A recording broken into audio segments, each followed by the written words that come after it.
Tadi Minggu 12 Juli 2026. Udah semua? Belum? Ya. Firman Tuhan hari ini Bapak Ibu Saudara, saya beri judul kembali. Kata yang sederhana tapi sesuatu yang saya mau sampaikan hari ini dapat disimpulkan dalam satu kata ini. Jadi saya pilih judul ini. Siap terima sesuatu yang baru hari ini? Coba ngomong kanan kiri, lihat kanan kirinya, siap nggak mereka? Siap? Ya. Nah, minggu lalu kita mendengar sebuah khotbah yang cukup menusuk. Setuju? Ya, cukup mendampak kita yang luar biasa. Kita ingat tentang Maria dan Marta. Ya, Marta sibuk melayani dan Maria duduk di kaki Tuhan. Ya kan? Dan akhirnya Tuhan tidak menegur Maria. Dan juga Tuhan bahkan tidak menegur Marta karena dia melayani. Tuhan menegur Marta karena dia lupa satu hal yang lebih penting. Lebih perlu. Pesan yang harus kita ingat dan perhatikan adalah Bapak Ibu Saudara, kita bisa terhubung erat dengan tubuh Kristus, tapi sebenarnya kita nggak terhubung dengan Kristusnya sendiri. Itu yang kita belajar minggu lalu. Dan minggu lalu kita ingat sebuah kalimat yang sangat kuat dari judulnya. Apa judulnya? Jangan kehilangan kepala. Dan saya pulang dari ibadah minggu lalu itu sambil berpikir, kalau seseorang kehilangan dompetnya kadang bisa kerasa langsung gitu. Wah, dompetnya di mana? Atau kalau seseorang kehilangan pekerjaan, ya jelas tahu lah dia. Langsung tahu kamu dipecat, ya kan. Kalau seseorang kehilangan uang, ya langsung tahu gitu. Ya, tapi kadang kalau seseorang perlahan kehilangan kedekatannya sama Tuhan, itu kadang justru lebih sering tidak terasa. Lebih sering tidak tersadari, khususnya untuk mereka orang yang rajin. Rajin banget ke gereja. Yang paling bahaya bukan ketika seseorang meninggalkan gereja langsung sebenarnya. Yang paling bahaya itu adalah ketika seseorang datang dan ada di dalam gereja, tapi sebenarnya mereka kehilangan gereja itu sendiri. Hatinya jauh dari apa yang memang sudah menjadi esensi dari gereja itu sendiri. Dan itulah jemaat Efesus yang kemarin minggu lalu juga kita baca. Nah, mari kita lihat keadaan mereka lagi. Kita ke Wahyu Bapak Ibu Saudara. Kita mulai di situ ya. Wahyu 2 ayat 4 sampai 5. Yang udah dapat katakan kembali supaya saya tahu kapan saya mau mulai bacanya.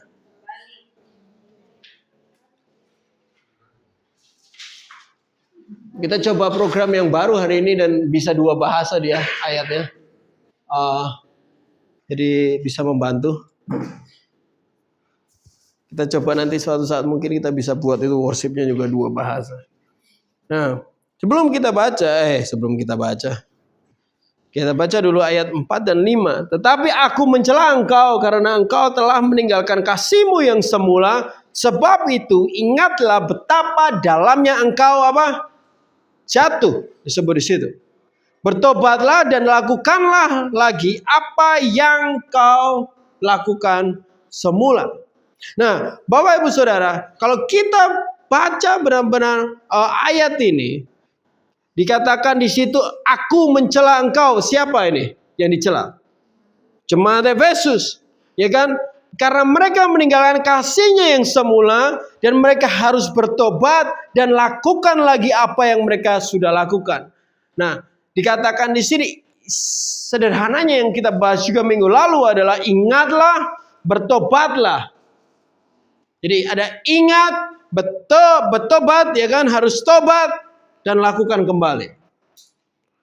Perhatikan urutannya. Menariknya, dikatakan bukan bertobat dulu di sini malahan. Harus ingat dulu. Kenapa?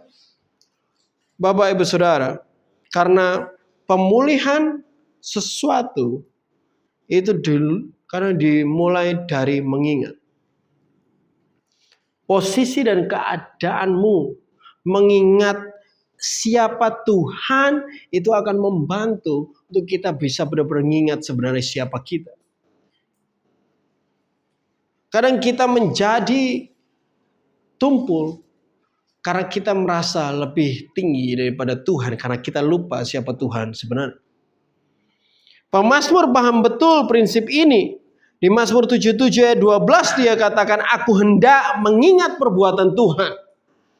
Ya, aku hendak mengingat keajaiban-keajaibanmu, dia bilang. Dan yang dari zaman purbakala itu. Bahkan juga di tengah ratapan yang paling gelap sekalipun, dia ingat jalan keluarnya. Di ratapan 3 ayat 21 sampai 22 dia bilang, tetapi hal-hal inilah yang kuperhatikan. Oleh sebab itu, aku berharap tidak berkesudahan kasih setia Tuhan, tak habis-habisnya rahmatnya. Tahu gak sih Bapak Ibu Saudara, kalau harapan itu lahir dari ingatan, harapan itu lahir dari ingatan. Waktu kita ingatan kita tentang siapa Tuhan dan segala sesuatu yang ada di dalam Dia. Dan saat kita mulai memikirkan hal itu, kita mulai membuka diri untuk menyadari sebenarnya siapa posisi kita. Kita jadi lupa siapa sebenarnya kita kadang karena kita lupa sebenarnya siapa Tuhan. Dan apa yang Dia udah lakukan. Saat kita sadar posisi kita jauh, membawa kerendahan hati untuk membawa mata kita kembali lihat betul siapa Tuhan itu. Siapa Tuhan sebenarnya? Catat baik-baik hal ini Bapak Ibu Saudara. Sebelum Tuhan memulihkanmu, Tuhan mau ngajak kamu mengingat dulu tentang siapa Dia. Menariknya, Bapak Ibu Saudara, ribuan tahun sebelum Yesus bersabda di Wahyu ini, menulis sesuatu untuk jemaat Efesus ini, Tuhan pernah berkata hal yang serupa kepada seseorang. Dan hari ini saya ingin mengajak Bapak Ibu Saudara untuk mengingat bersama-sama tentang kondisi ini. Mengingat seorang pria yang hampir kehilangan arah hidupnya. Tapi dia kembali. Namanya adalah Yakub. Kita sama-sama ke kitab Kejadian Bapak Ibu Saudara. Dari yang akhir kita ke yang awal sekarang. Saya akan ajak Bapak Ibu Saudara kita ke kitab Kejadian 28. Ayat yang ke-11. Kembali.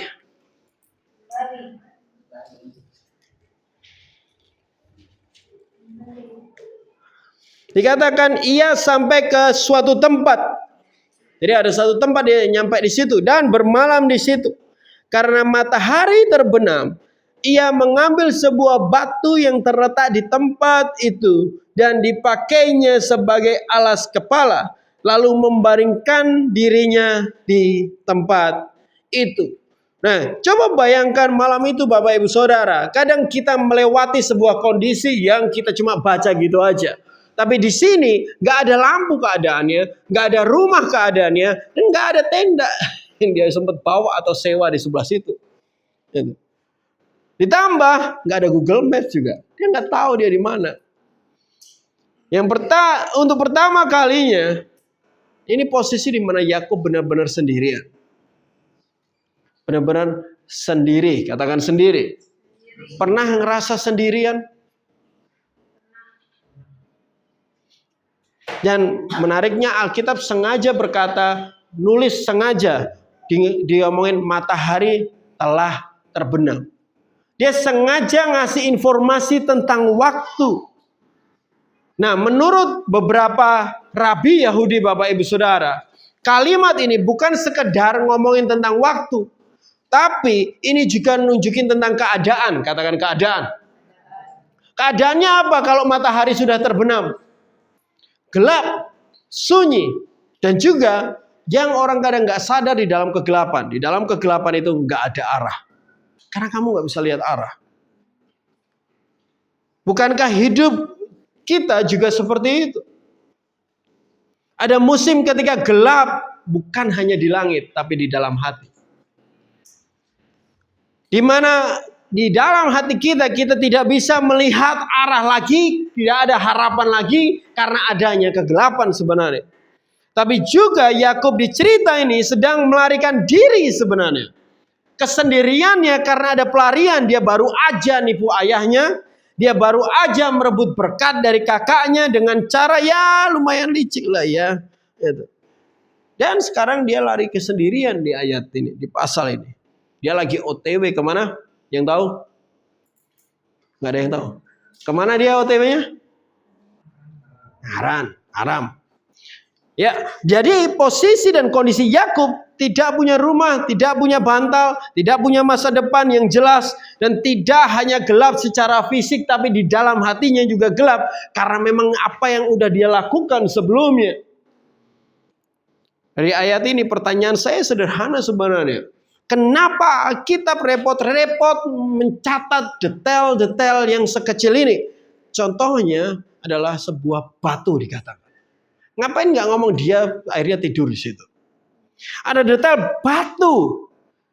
Dalam bahasa aslinya, batu ini kata aslinya adalah epen.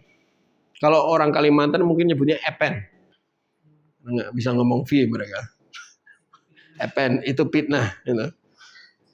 Artinya ya batu. Gitu. Nggak ada spesialnya. Batu biasa, bukan juga batu keramat, bukan juga batu malin kundang, ya, bukan juga batu betuah, bukan juga batu akik, bahkan bukan juga batu ponari. Cuma batu yang kebetulan ada di tanah di mana dia berhenti aja. Di tempat Yakub mau rebahan pada malam itu, walaupun dia nggak bisa scrolling, nggak ada internet. Dan di titik ini batu itu juga belum jadi apa-apa. Di dalam ayat ini batu ini masih batu biasa, benar-benar even aja. Sama seperti kondisi Yakub malam itu. Belum berarti apa-apa.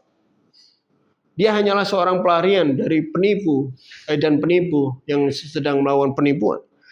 Selain itu dia cuma seorang pelarian yang juga kelelahan, beralaskan dan tidur di alaskan batu di tanah yang asing. Tapi ada satu hal yang tidak berubah juga, Bapak Ibu Saudara, selain Yakub. Bahkan di malam gelap, paling gelap di dalam hidup Yakub itu, ada sesuatu juga yang nggak berubah. Kita lihat di Yesaya. Kita ke Yesaya bentar ya. Yesaya 26 ayat 4.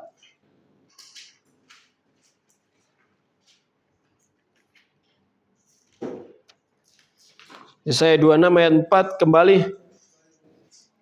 Dikatakan percayalah kepada Tuhan selama-lamanya, sebab Tuhan adalah gunung batu yang kekal.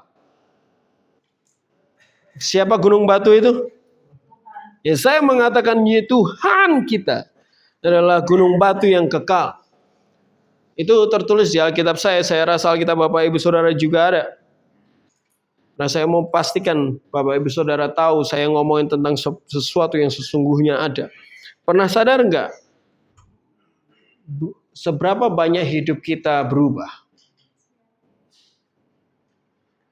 Berapa banyak hal di dalam hidup kita ini bisa berubah?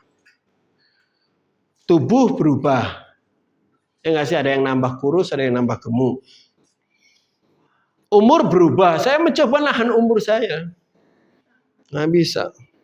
Teman juga berubah kadang. Kadang mereka baik, kadang bagiin kerupuk, kadang enggak. Ekonomi berubah. Pelayanan pun juga berubah.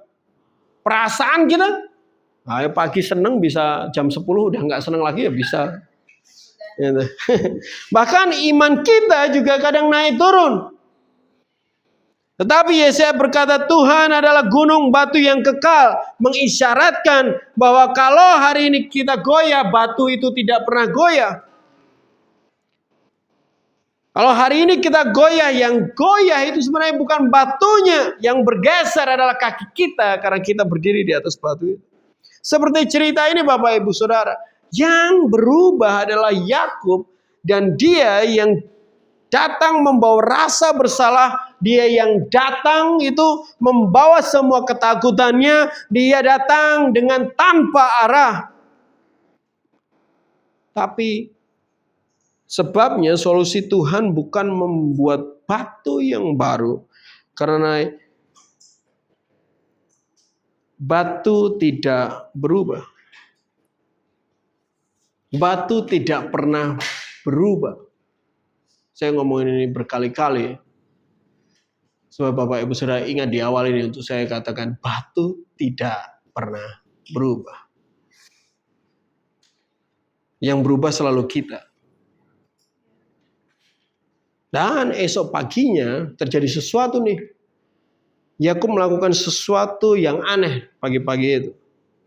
Yakub bangun dari tidurnya dan dia berkata sesuatu yang mengejutkan. Apa itu? Kita lihat di ayat 16 Bapak Ibu Saudara. Di pasal 28 kitab Kejadian. Kejadian 28-nya bisa ditandai deh. Kita nanti balik beberapa kali. Kembali.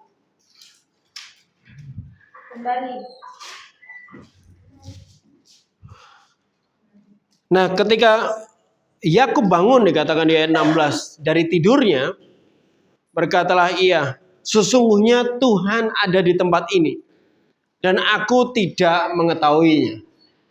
Ia takut dan berkata, alangkah dahsyatnya tempat ini tidak lain dari rumah Tuhan. Ini pintu surga, dia bilang. Padahal yang tetangga lagi nyari pintu surga gitu. Ada lagunya, pintu surga, pintu surga. Nah, lalu dia bangun pagi-pagi. Siapa yang suka bangun pagi di sini? Beneran suka. Dia ambil batu, ya kan? Yang semalaman jadi bantalnya. Dia mendirikan sebuah tugu Bapak Ibu Saudara. Dan dia tuang minyak ke atasnya. Dan dia beri nama apa? Betel. Nah, dari bahasa aslinya Betel itu Bet-El. Katakan Bet-El. Artinya El adalah Tuhan sendiri atau Elohim. Dan Bet adalah rumah. Jadi Betel adalah rumah Tuhan. Tapi muncul jadi pertanyaan saya Bapak Ibu Saudara. Kenapa batu itu dijadikan tugu? Kenapa batu itu diberi nama Betel? Kenapa? Apakah batu itu tiba-tiba jadi ajaib? Apakah tanah itu tiba-tiba jadi keramat? Tidak. Lalu kenapa Yakub menandainya? Karena di sanalah Tuhan berbicara kepadanya. Perhatikan satu ayat sebelumnya Bapak Ibu Saudara. Kalau kita mundur dikit sebelum Yakub sadar tentang tempat itu. Dia ngomong sesungguhnya aku menyertai engkau dan aku akan melindungi engkau kemanapun engkau pergi. Sebab aku tidak akan meninggalkan engkau. Melainkan tetap melakukan apa yang kujanjikan kepadamu. Siapa yang ngomong ini? Tuhan. Yakub tidak sadar tempat itu istimewa sebelumnya. Dan ternyata tempat itu istimewa bukan karena suasananya. Dia sadar karena dia mendengar suara. Ini poin yang harus kita pegang hari ini Bapak Ibu Saudara. Tanda dari hadirat Tuhan bukan perasaan. Tanda hadirat Tuhan adalah firman. Walaupun perasaan bisa datang setelah kamu mendengar sesuatu dari Tuhan, tetapi perasaan bukan tanda adanya hadirat Tuhan. Tetapi yang menandai tempat itu adalah firman-Nya. Ini pola yang sama. Ada di tempat lain di Keluaran 3 ayat 5. Kenal cerita itu? Namanya Musa. Ketemuan sama orang yang namanya YHWH. Mereka lagi nongkrong di situ dan ngomong, jangan datang dekat-dekat, tanggalkanlah kasutmu. Tempat itu, tempat yang engkau berdiri ini adalah holy ground. Semak duri biasa menjadi kudus bukan karena semaknya istimewa, karena di situ ada suara yang diperdengarkan. Yosua 5 juga mencatat pola yang sama. Tanah biasa menjadi kudus karena ada panglima bala tentara Tuhan juga di situ. Bahkan Daud betul-betul mengerti prinsip ini, Bapak Ibu Saudara. Dia tulis di Mazmur 16 ayat 7-8, dia ngomong kayak gini. Aku memuji Tuhan yang telah memberi nasihat kepadaku. Firman. Perkataan. Pada waktu malam hati nuraniku mengajari aku senantiasa memandang Tuhan karena aku berdiri di sebelah kanan. Karena ia berdiri di sebelah kananku. Aku tidak goyah. Dia ngerti betul waktu dia dengar Tuhan sama dia gitu. Daud tahu persis kapan Tuhan berbicara kepadanya. Pada waktu malam spesifik benar. Bukan sembarangan waktu. Nah, pertanyaan untuk kita hari ini Bapak Ibu Saudara. Apakah Bapak Ibu Saudara ingat betul kapan terakhir kali Tuhan berbicara kepadamu? Apakah saudara ingat juga tidak hanya kapan tapi di mana?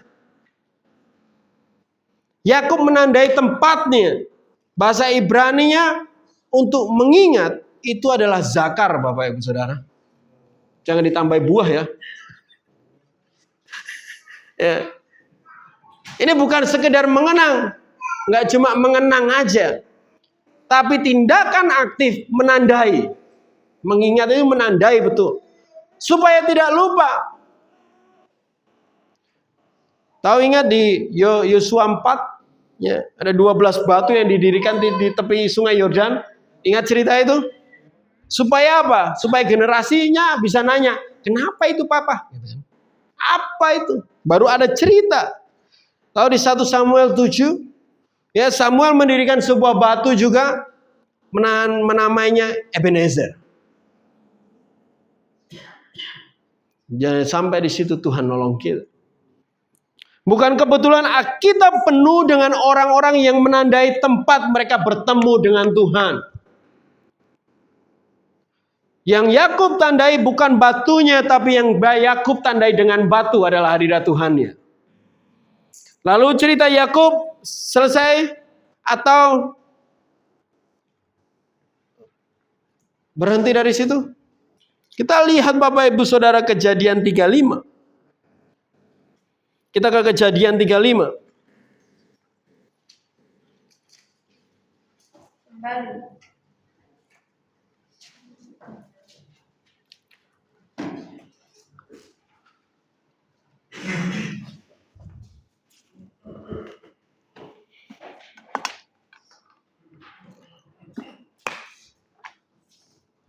Ada detail lain dari cerita Yakub yang perlu kita lihat hari ini. Karena ini bagian yang paling sering kita lompati Bapak Ibu Saudara. Yakub meninggalkan Betel, dia sampai di Haran, terus dia jatuh cinta sama siapa? Yang buat dia kesemsem pertama? Rahel. Ya kan? Rachel ya. Dia langsung wah. Dari semua saudaranya cewek-cewek dia cuma lihat Rahel loh. Ngeri. Ya kan? Tapi akhirnya dia tertipu sama Laban. Nggak ada fragile-nya Laban ya. Pamannya sendiri. Dan cara yang mirip persis kayak gimana dia nipu bapak sama kakaknya. Kayak kena gitu ya. Dan dia bekerja bertahun-tahun, akhirnya dia menikah, dia punya anak, ya punya kambing domba, punya harta yang besar, ya kan. Dan 20 tahun kemudian dia pulang, terus dia dikejar rasa takut sama Esau waktu itu. Ya. Bergumul semalaman dengan malaikat Tuhan di Peniel. Lalu tiba di Sikem. Nah, dan disinilah semuanya mulai retak di titik itu. Di mana Dina putrinya diperkosa waktu itu. Anak-anaknya membalas dengan pembantaian yang luar biasa. Kalau teman-teman nanti baca aja di rumah ada cerita itu kalau teman-teman belum tahu. Dan Kalau saudara baca di pasal 35 ini, di ayat 2, ada satu detail yang mengejutkan bagi saya. Lalu berkatalah Yakub pada seisi rumahnya, kepada semua orang yang bersama-sama dengan dia. Jadi nggak cuma anak-anaknya, istrinya, tapi juga semua hamba-hambanya. Jauhkanlah dewa-dewa asing yang ada di tengah-tengah kamu. Tahirkanlah dirimu dan tukarlah pakaianmu. Bayangkan Bapak Ibu Saudara, Yakub loh ini. Rumah Yakub, keluarga Yakub ternyata tersimpan banyak berhala-berhala. Yang nggak pernah ada ceritanya tiba-tiba muncul ya di sini. Boom gitu. Dan kalau dilihat dari luar, Yakub tuh sukses. Dia punya keluarga yang cukup banyak, ya kan?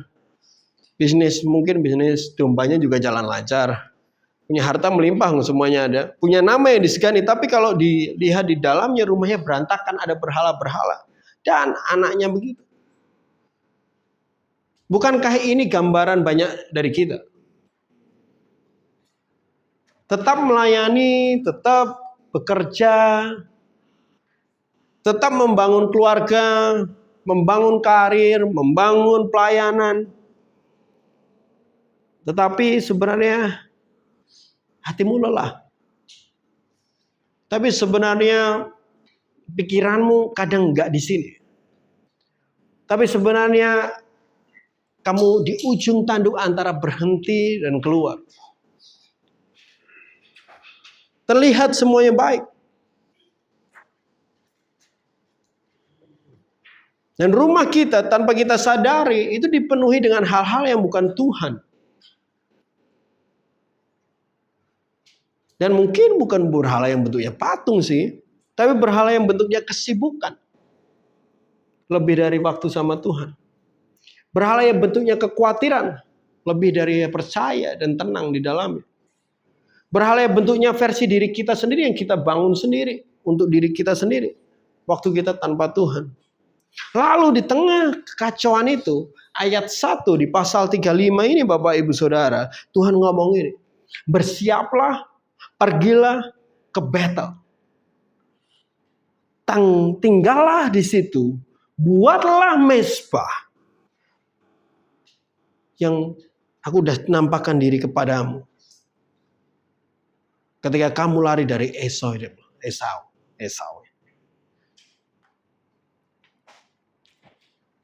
Nah, pertanyaan adalah, kenapa bukan tempat baru? Kenapa enggak Tuhan juga ngomong sama Yakub langsung di situ aja? Kenapa Tuhan tidak memberi Yakub sebuah pengalaman baru? Itu yang kadang kita ingini kan. Sebuah gunung yang baru, sebuah mezbah yang baru, di tempat yang belum pernah dia injak. Kenapa Tuhan nyuruh dia kembali? Inilah bagian yang menurut saya paling penting hari ini Bapak Ibu Saudara. Kalau saudara bandingkan janji Tuhan di Kejadian 28 tadi, dan apa yang terjadi di Kejadian 35 ini, saudara akan menemukan sesuatu yang mengejutkan. Yaitu adalah isinya. Isinya yang Tuhan ngomong di Kejadian 35 dan 28 ini hampir sama. Kenapa Tuhan ngulangi?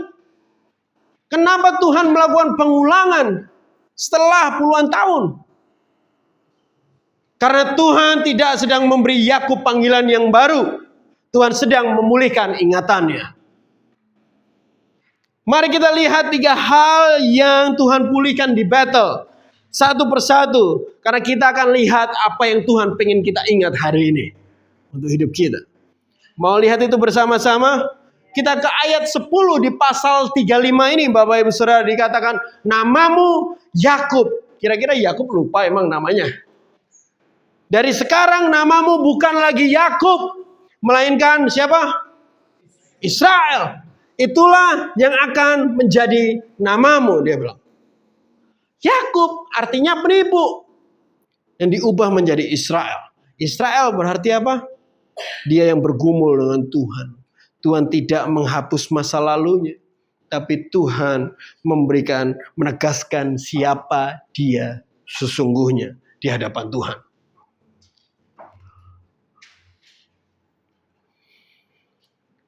Waktu Yakub dikejar-kejar Esau. Tahu gak sih waktu kamu ditekan terus sama bahaya. Kadang bahaya itu yang jadi image-mu tentang hidupmu. Tahu nggak maksudnya? Kalau kamu dibayangin oleh ketakutan terus, lama-lama itu cara kamu lihat dirimu. Kamu penakut. Dan Tuhan mau negaskan kepada Yakub, ini caraku lihat dirimu. Kamu bukan apa yang kamu lakukan. Di Yesaya 43 ayat 1 dikatakan, aku telah memanggil engkau dengan namamu. Engkau itu kepunyaanku. Tuhan bilang Israel. Waktu saya memutuskan memiliki waktu untuk Tuhan, biasanya hal pertama yang Tuhan ingatkan ke diri saya adalah siapa saya di mata Tuhan. Pernah ngalami itu? Di situ biasanya hati saya langsung luluh gitu aja. Langsung hancur gitu aja. Setelah kondisi yang stres dengan semua hal yang terjadi tanpa sadar membentuk pandangan kita terhadap diri kita. Semua tekanan yang ada membentuk kita seperti langsung karena kita sering salah. Terus kita berpikir aku itu tukang yang gagal gitu. Karena kita sering gak dilihat orang terus kita memikir diri kita aku gak berharga. Atau juga wah aku gak bisa apa-apa. Aku gak mampu apa-apa karena salah terus. Tapi waktu Tuhan ngomong siapa engkau, hatimu langsung luluh. Langsung ingat. Saat kamu mendengar bagaimana Tuhan melihat kamu sebenarnya. Gimana Tuhan memandang kamu sebenarnya. Pernah ngalami hal ini? Ini adalah pengalaman yang luar biasa. Dan ini hal pertama yang Tuhan lakukan waktu Yakub kembali. Kedua di ayat 11 Tuhan ngomong ini Bapak Ibu Saudara. Akulah Tuhan yang maha kuasa. Kata dia ngomong beranak cuculah. Padahal dia udah punya anak waktu itu. Beranak cuculah dan bertambah banyaklah. Satu bangsa bahkan sekumpulan bangsa-bangsa akan terjadi daripadamu. Dan raja-raja akan berasal daripadamu. Satu hal yang sekarang semakin jelas bagi saya Bapak Ibu Saudara. Kalau Bapak Ibu Saudara boleh memperhatikan. Ternyata di dalam identitas kita itu ada tugas panggilan. Jadi Tuhan tidak hanya memberi identitas, tapi di dalam identitas itu ada panggilanmu juga. Identitas itu bukan tentang nama, tetapi tentang panggilan. Sebenarnya identitas itu bukan tentang nama aja, tapi tentang tugas. Dan alasan kenapa kamu ada hari ini. Kenapa Tuhan menciptakan kita. Jadi akan sangat bisa diharapkan Bapak Ibu Saudara. Setiap kali Tuhan menyatakan identitas hidup kita. Juga akan menunjukkan panggilannya. Dan sebaliknya juga. Kadang kalau kita goyah. Akan identitas kita. Itu kadang terus kita mulai mempertanyakan soal panggilan kita. Ya gak sih? Kalau kamu ragu terhadap panggilanmu, itu adalah tanda kamu sudah lupa siapa kamu. Jadi kalau yang Tuhan lakukan di sini adalah mengingatkan Yakub tentang keduanya. Sering-sering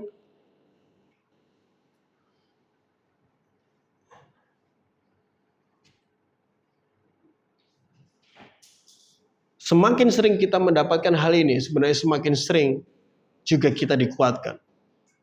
Karena kita semakin mengingat apa yang Tuhan akan lakukan melalui hidup kita.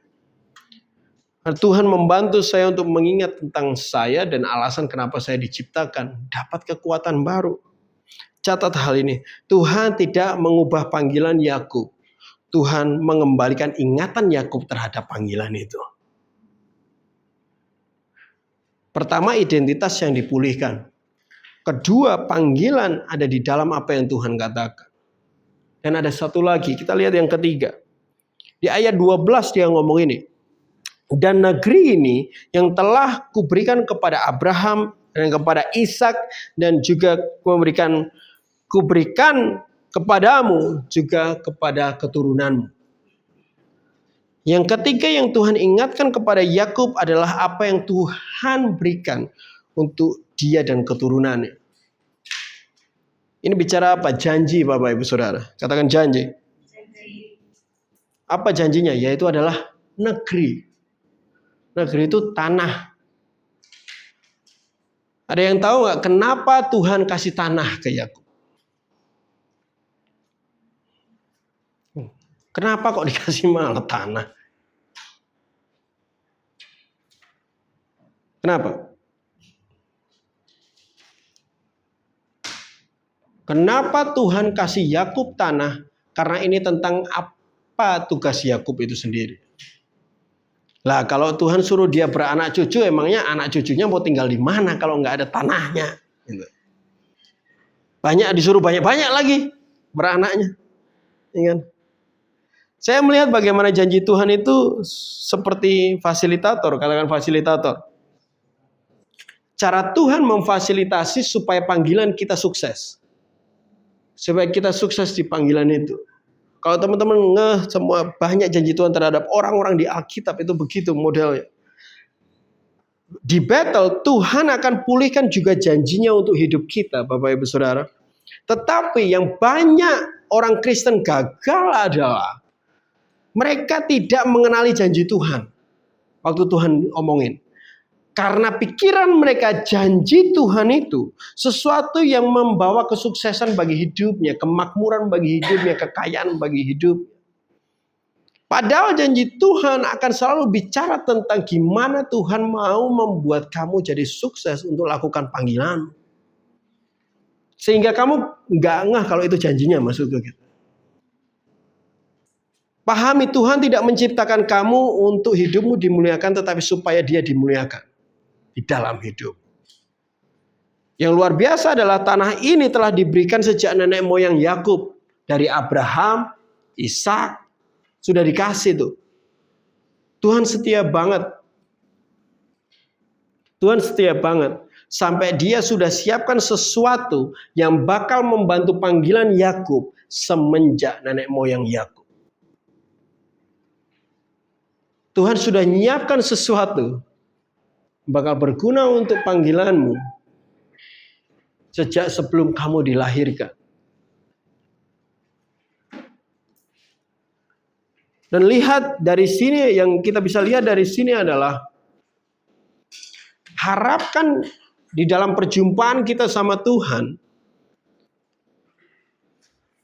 harapkan kalau Tuhan akan mengingatkan kita pada janjinya.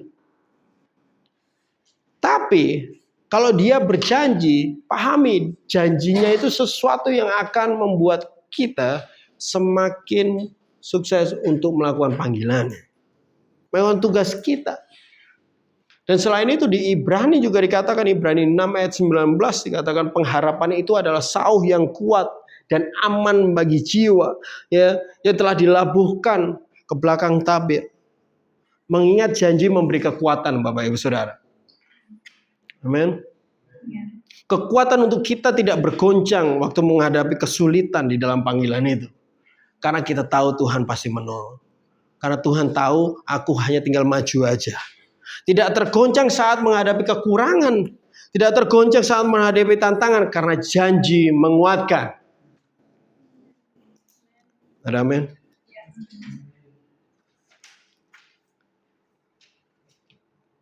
Pernah enggak saudara buka Alkitab lama, atau Alkitab yang dipakai sekarang memang sudah lama, beda juga. Ya. Terus lalu menemukan sebuah tanggal misalnya kayak 15 atau 12 Agustus 2015 atau 2020. Lalu tertulis, oh hari ini Tuhan pernah berbicara. Pernah? Ya. Atau menemukan buku lama lah, jurnal lama, doa lama, ya. Terus lalu membacanya. Apa yang Bapak Ibu Saudara rasakan di situ? Mulai merasakan sesuatu kan di hati waktu kita nemukannya terus kita baca gitu kayak ya. Kenapa bisa ngerasain sesuatu kayak gitu? Karena ternyata kita baru ternyata kita pernah sedekat itu sama Tuhan. Ternyata kita pernah mendengar hal-hal itu. Ternyata kita pernah semanis itu, seharmonis itu sama Tuhan. Kadang kita yang suka berkelahi sama Tuhan, kita ngekang Tuhan. Nuntut-nuntut dari Tuhan ya kan. Ternyata kita pernah sedekat itu. Yakub melakukan hal yang sama di ayat 14, Bapak Ibu Saudara. Dia bilang, kemudian Yakub mendirikan tugu di tempat itu, yakni Tugu Batu, yang mempersembahkan korban curahan dan menuangkan minyak di atasnya. Ya, Yakub mendirikan tugu batu, monumen, menandai titik temu, ditandai titik temunya. Titik terima identitas. Titik terima panggilan. Titik di mana terima janji. Supaya suatu hari nanti, kalau hidup mulai ribut lagi, hidup mulai goyang lagi, hidup mulai goncangannya agak lebih dari biasanya ya gitu. Atau kesulitan, keraguan muncul lagi, takut, dia tahu dia harus kembali kemana. Kelihatan dia harus kemana. Nah, Bapak Ibu Saudara, ada dua kelompok di ruangan ini. Yang kelompok pertama, yang tahu dan sudah punya monumen. Ada teman-teman yang di ruangan ini yang sudah punya waktu-waktu itu dan sudah buat monumen. Ada kelompok kedua yang mereka belum punya monumennya. Untuk yang belum punya tugu Betelmu, bangunlah mulai hari ini. Catat baik-baik. Tandai. Dan perhatikan, yang Yakub tandai bukan batunya, tetapi suara yang mengubah hidupnya. Tuhan tidak mengubah panggilan Yakub, Tuhan hanya ngingatin tentang siapa Yakub. Tuhan tidak mengubah panggilan kita, Tuhan hanya mau ngingetin kalau kita kembali. Nah, Tuhan kita tuh setia, dia nggak pelin-pelan. 20 tahun berlalu, panggilanmu tetap sama. Bagaimana cara Tuhan melihat kamu tetap sama, seberapapun banyak kesalahan yang kamu lakukan. Ada amin. Dan momen itu membuat perubahan di Yakub. Kebanyakan kita hari ini berharap Tuhan mengubahkan kondisi sekitar dan hidup dan tantangan yang kita hadapi. Tapi Tuhan sebenarnya cuma mau kamu kembali kepada siapa kamu yang Tuhan mau.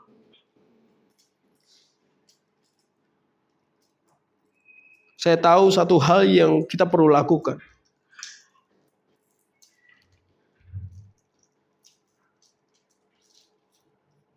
Jadi kan tadi sempat saya bilang kalau ya 20 tahun sebelum cerita ini, sebelum di kejadian 35, dan posisinya itu Yakub sekarang sudah kaya.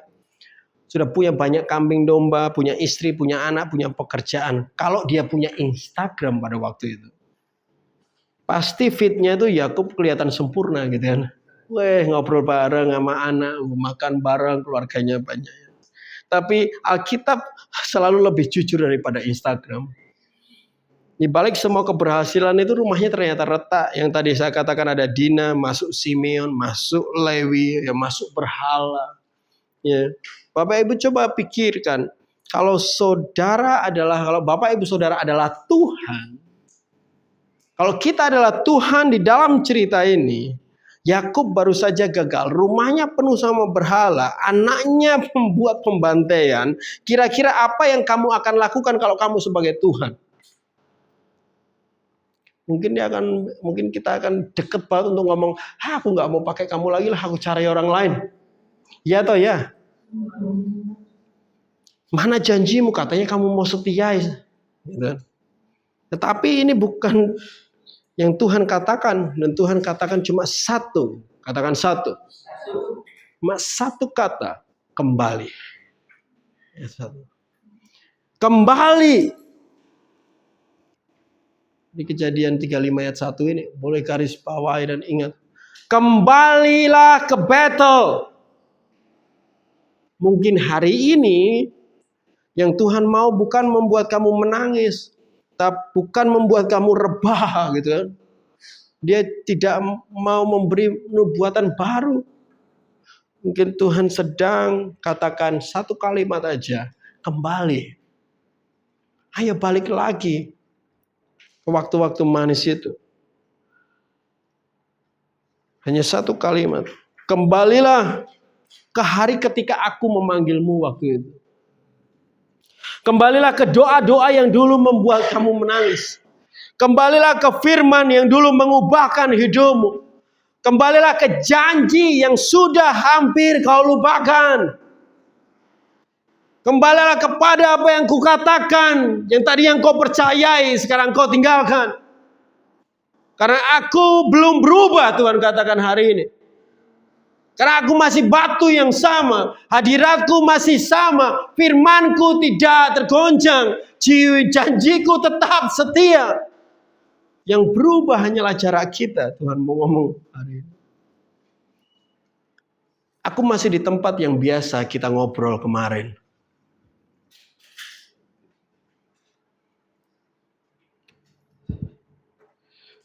Nah, hampir 1 tahun lalu Bapak Ibu Saudara, hampir 1 tahun lalu, di hari Minggu, tanggal 27 Juli 2025, khotbah hari itu, judul khotbah saya, itu adalah battle. Tepat, hampir 1 tahun. Di bulan yang sama, kita sedang ada di dalam season yang musim yang sama juga. Tuhan cuma ingatkan kembali. Di Juli tahun lalu. Dan kita ada di Juli ini juga. Saya percaya ini bukan kebetulan. Amin. Tuhan memberi pesan kita minggu lalu tentang hadiratnya dan hubungan dengan Dia bukan kebetulan. Karena kita sudah setengah jalan tahun ini. Setengah jalan berjalani tahun ini. Kita udah berlari setengah tahun. Kita udah berjuang mati-matian. Kita udah bekerja. Kita udah sibuk dengan semuanya di setengah tahun terakhir ini. Dan sesuatu yang kita butuhkan yaitu air hidup itu lagi. Hubungan yang manis lagi. Kasih yang semula yang kita punya sama Tuhan lagi sebelum kita lanjutkan tahun ini. Gairah yang terhadap Tuhan itu lagi. Tuhan lakukan ini tahun lalu dan Tuhan juga mau lakukan itu tahun ini. Kita harus kembali ke battle sebelum kita lanjutkan perjalanan kita tahun ini. Amen. Yakub punya battle. Tetapi kita mau kemana? Dia punya tugunya beneran gitu lah. Ya, kita mau kemana kira-kira? Kita punya Kristus Bapak Ibu Saudara.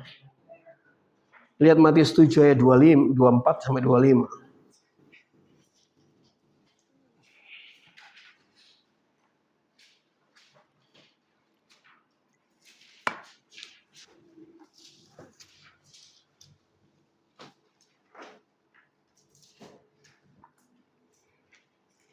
Ini menarik ini.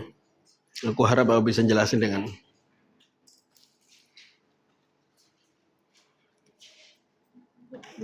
kembali. Setiap orang yang mendengar perkataanku ini dan melakukannya, ia sama dengan orang yang bijaksana yang mendirikan rumahnya di atas batu.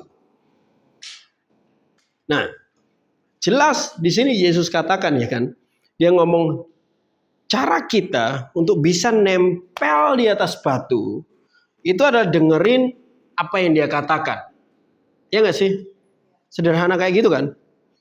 Nah, di 1 Korintus 10 ayat 4 itu juga dikatakan kalau batu karang itu ialah Kristus.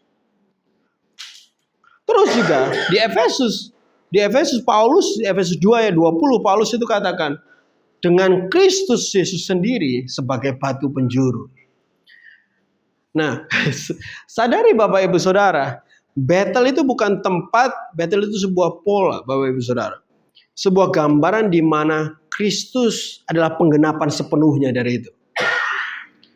Jadi ya Kristus adalah batunya sendiri, battle kita.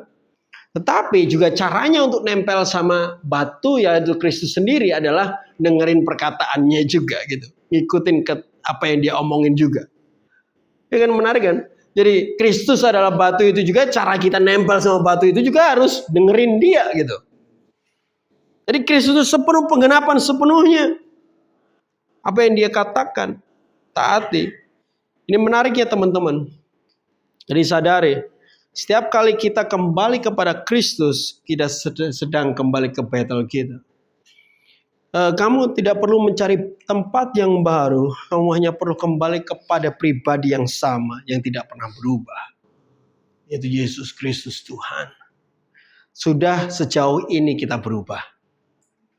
Dari semua perjalanan yang kita lalui. Dan saatnya kita kembali kepada batu yang sama, kasih yang sama, dan kuasa yang sama. Kalau saya tanya, kemana kamu temukan kekuatan yang baru? Kepada Kristus hari ini. Hari ini mungkin Tuhan tidak memanggil saudara untuk maju ke depan. Karena dia sedang memanggil hanya untuk kamu kembali. Kembali. Katakan ke kanan kirimu, kembali. Kembali ke batu itu. Kembali ke battlemu. Kembali kepada Kristus. Kita mau lakukan sebelum kita maju lagi. Amin. Sebelum kita sibuk lagi. Mau maju untuk Tuhan. Kita mau kembali ke situ. Mari kita bangkit berdiri. Kita mau menyembah Tuhan.